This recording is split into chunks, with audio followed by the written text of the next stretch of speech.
This episode features a conversation I had with Nate Skelly of Financial Pathway. Now, Nate is no stranger to the podcast. He is a financial advisor and planner, and he is really an incredible resource for churches, pastors, and really anybody who wants to understand more about being wise stewards of their finances. He gives advice on investing, planning, and so on and so forth. He does have a podcast, and you can connect with him at his website, nateskelly.com. Now, there is a resource that we refer to, the Confronting Poverty Theology Report.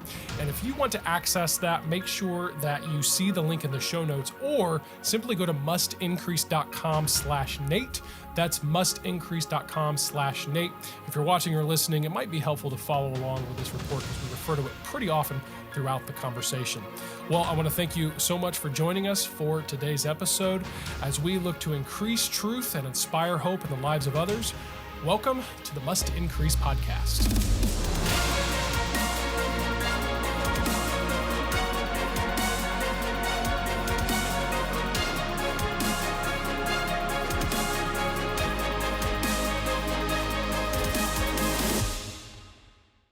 And then pastors kind of feel like, well, I'm not qualified. How can I talk to you about finances when I'm not really even sure what I'm doing here? Mm-hmm. And not that pastors, by the way, I definitely don't think if you're a pastor that you should be the financial counselor unless that literally is part of your background and training. Yeah. But it underscores your own sort of lack of knowledge. And I just found that to come up over and over again. Yeah.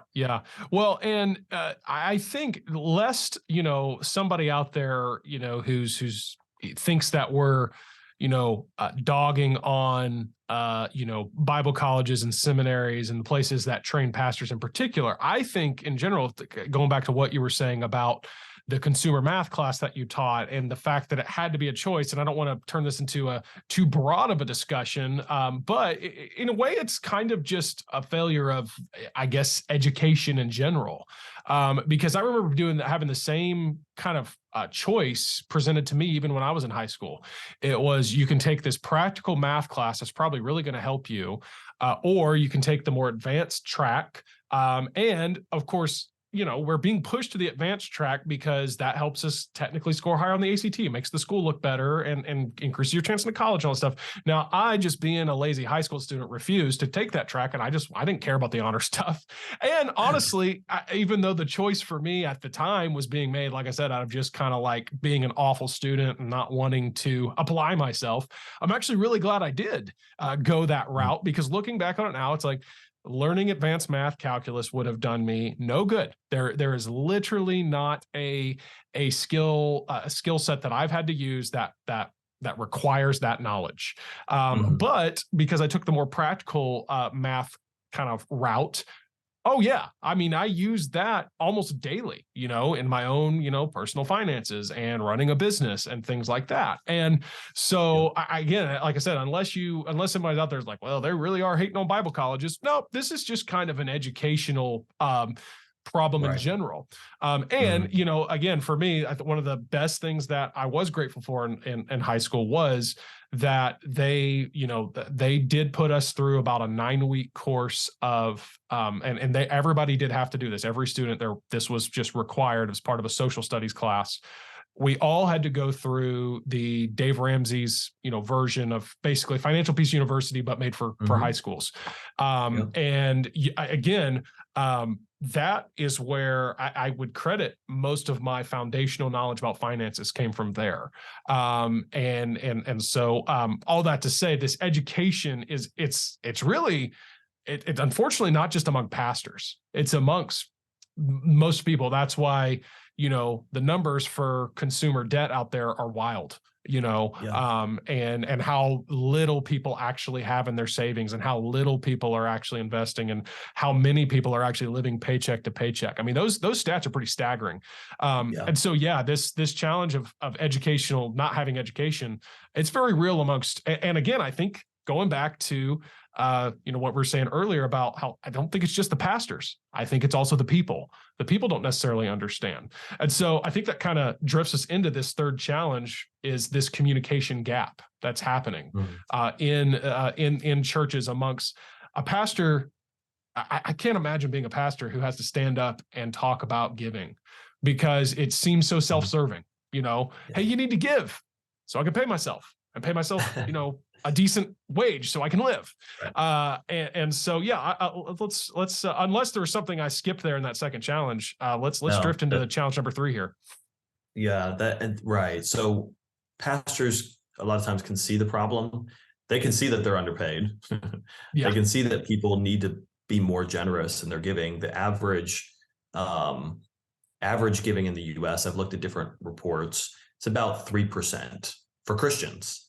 So of self-proclaimed Christians, their giving rate's about 3%. Now, we can get into is tithing for New Testament, or is it grace giving? But I mean, even if you don't believe in tithing, I hope that your grace giving leads you to give more than 3% of your I think we can all agree that that's lower than it should be. So the pastors see that, they see the need, but then they feel like anytime I want to talk about it, it does seem self-serving. It seems like, okay, right, of course, pastor, of course you want the giving to increase. That would help you out. That would help the church out. That would, and also when it comes to their own personal compensation, like what if the pastor's like, listen, I'm struggling right now. I'm trying to make ends meet. You want me to work full time? I can't make it on this full time. I either need to get a pay raise, or I need to decrease the number of hours I'm giving to the church and get a side job, because this ain't going to work. And a lot of pastors drop out of ministry for a variety of reasons. One of the biggest being finances. I mean, I've seen it many times. I think most people that are in ministry, they know of several people to where it just got to the point where a guy felt like, it's me, it's my ministry or my family here. I can't do both. I can't actually serve the church and be a father and be a husband and fulfill all my roles if I'm only going to be paid this. It's just not going to work. I have to, it's a fork in the road moment, and I choose family, which, by the way, I think is the right choice. Absolutely. Like if that's literally the choice you have to make, choose your family every time. But I don't feel like it always has to be that choice. And this is where that communication comes in. So pastors, I feel like they need to be emboldened, encouraged to say, listen, it is not wrong to have honest conversations with your church leadership about what fair compensation looks like. It is the responsibility of you to serve your church to the best of your ability. It is their responsibility as the church to the best of their ability, take care of those who serve them. And the Bible speaks to this, and there's several different passages we could go to that talk about the worthiness of, the laborer is worthy of his reward. Like when you serve the church in a ministry capacity, when you serve the church spiritually, the church should serve you in helping meet your physical needs. And I don't know that a lot of pastors have had those honest conversations. And so one of the tools that I've been able to use that have helped pastors is doing a salary report. Churchsalary.com is a huge database of information on compensation across the board in the country. And it's a really in-depth, robust report. That's been very helpful. I've done dozens of those reports for pastors. Either they're going into a new ministry and they just want to kind of know, hey, what should this look like? I'm not going to try to come in and be like, play hardball, mystery negotiator. Let's see how big of a salary I can get. But they're like, I do literally want to make sure that I'm taking care of my family's needs and being paid reasonably. Or maybe in their current ministry, they know that they're coming up on a season where that needs to be reevaluated, and they want to kind of make sure that they're not off base. Because, if you don't have hard data to back it up, it can be one thing to be like, well, church, I think I need to be paid $100,000 a year because I talked to such and such guy over at this company. That's how much he makes. Well, I definitely know I work just as hard as he does, so that's what you should pay me. That's not a very good basis for a salary recommendation. But having those tools and having that data can really help and kind of eliminate a little bit more of the subjectivity behind those conversations and just say, hey, here's the reality. I'm not off base on this. And by the way, Luke, if anybody listening wants a salary report, I'm happy to provide that for them. I've done that for people, and you just get a hold of me, and I'm glad to do that for you too. Yeah, absolutely. And again, we're going to make sure that people know how to access, your, not just this report, but be able to get in touch with you, making sure. And I know you're like, we can just throw your website out there for sure. Maybe for those that are listening that are too lazy to access the show notes, that's typically me. So nateskelly.com is your website. And so that's how, if you did want to reach out to Nate and generate this report or just ask questions, how you could there. And yeah, Nate, with that in mind, we started the conversation, and obviously you aren't just talking from a position of just hey, I like to talk about money. You are a certified financial planner, financial advisor, and you've been doing this for how many years? You've been at this now, like 5 or 6 years? I've been in like that? finance for 6 years, financial pathway for the last 3, like running my own business. Yes. Great. So, and I can't, recommend Nate enough for, I always put this disclosure out there. You are my financial advisor. And again, if it weren't for our, us getting connected in that way, I don't know what I'd be doing in terms of planning long-term. And so I highly recommend Nate, but yeah, I mean, you've got this kind of final section here about financial advisors. And I just want to kind of hit that. I don't want to overlook that because we've given a lot of these challenges, kind of presented some problems. Okay, well, this is a potential solution, or get you on a path to a solution to solving these problems, overcoming these obstacles. So, let's talk a little bit about kind of financial advisors in general, and then even how you take that approach to what you do. Yeah, I think a lot of pastors, when they realize all of those things that we were talking about, it leads a lot of them to want to seek out a financial advisor, but that creates its own challenge. Yeah. Because there's really 2 obstacles there. Number one, the biggest one is trust. And Luke, I'll tell you, man, like it's really tough for me because I see this play out sometimes. I never want to be the person that tries to generate business by bashing the competition. I feel like that's in bad form.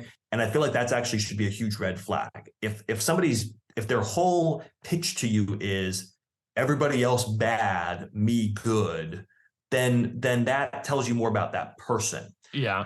So I've never tried to take that approach of like, listen, guys, there's a lot of bad financial advisors out there. Let me tell you how bad they are. You need to work with me.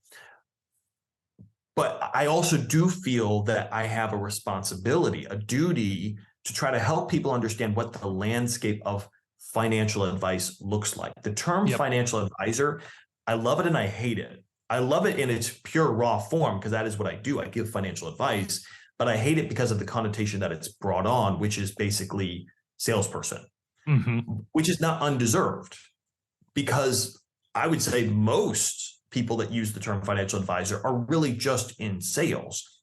They're trying to sell life insurance or sell annuities, or they are just trying to sell you on opening up an account and putting your money in something and just really never ever talking to you again.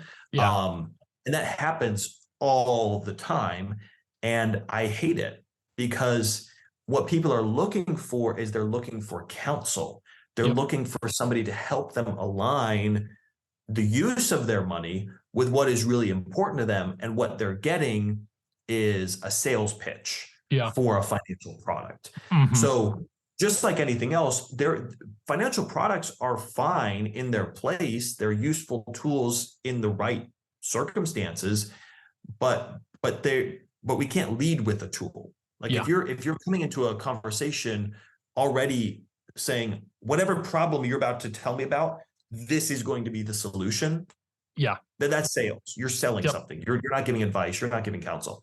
So So trust is a big obstacle, and understandably so. And I think for pastors, when they're looking for a financial advisor, some things that may be able to help are understanding, first of all, how does somebody get paid? Okay. Let's get real clear here. How do you get paid? All the ways you get paid. And if somebody gives you a vague answer like, well, you don't pay me. Now, the insurance company pays me. That should, like, if people have to be vague and sort of dismissive about how they get paid, that should be a red flag.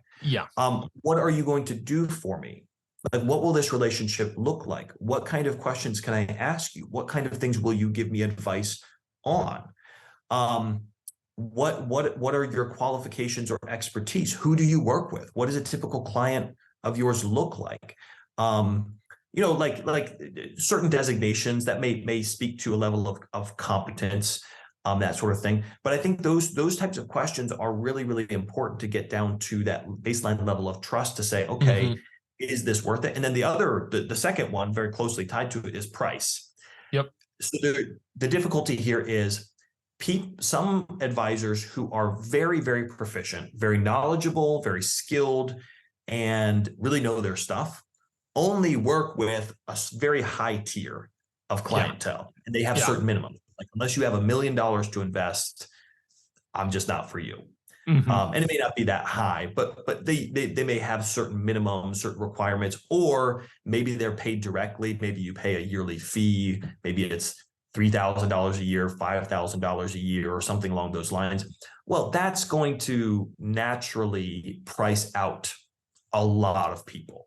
Yeah. So there's a lot of very competent advisors who are just not accessible to most pastors. And then you have a lot of so-called advisors who work with anybody because their products are such that as long as somebody buys it, they're still going to make a decent amount of money. Their commission's still going to be okay.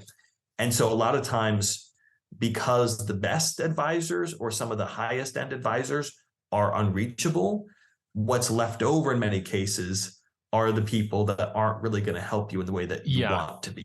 Yeah. So I certainly don't say all that to say, so guys, the only solution is me, Nate Skelly, Financial Pathway. That's your only chance in this world. Because I know a lot of really good Christian guys who understand pastors and pastoral finances and are doing a great job and work with people, and that's great. As long as you're finding people like that, I am like, yes, good for you, truly. But it really does break my heart sometimes, and I feel like saying things and I don't, but I just think them inside when I see when I just see some of the stuff out there that's just so misleading and not actually helpful when it comes to the space of financial advice.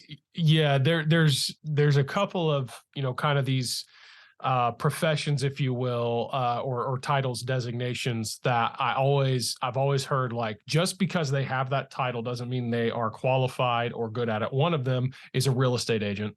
Just because someone has a real estate license doesn't mean that they're going to be able to be the best option for selling or buying a home.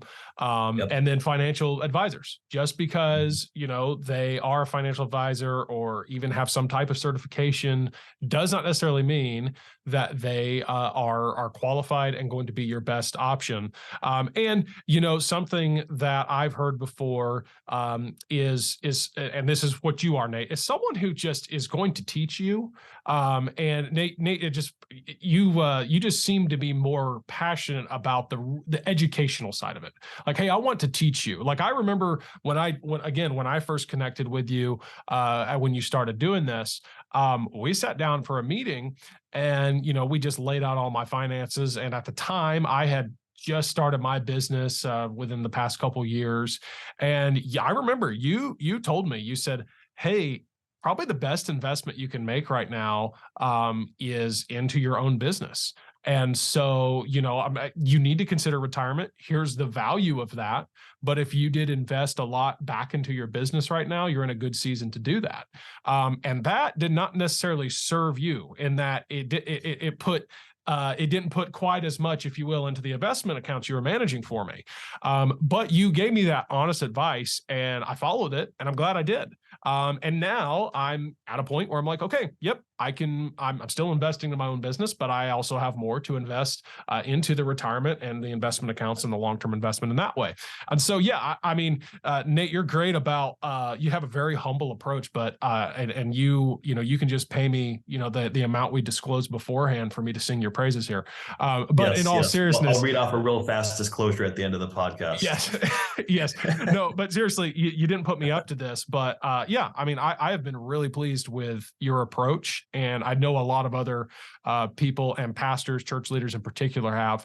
And yeah, I want to talk about this too, Nate. You offered this as a, kind of a one-to-one advisory type of service.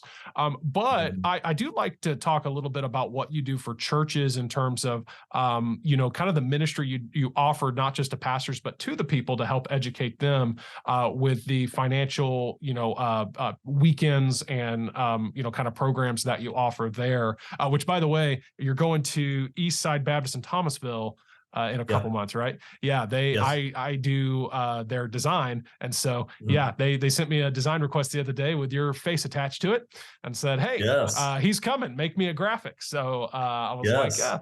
but yeah, so And you're I will doing stuff be like that. yeah, as of the recording of this, on Sunday, I will be with our friends Andrew Browning and Justin Farmer in Oh, Connecticut. up So in Connecticut. it's cool to actually, as part of this, go and see some friends and folks that haven't. It's just been a while since I've seen them in person.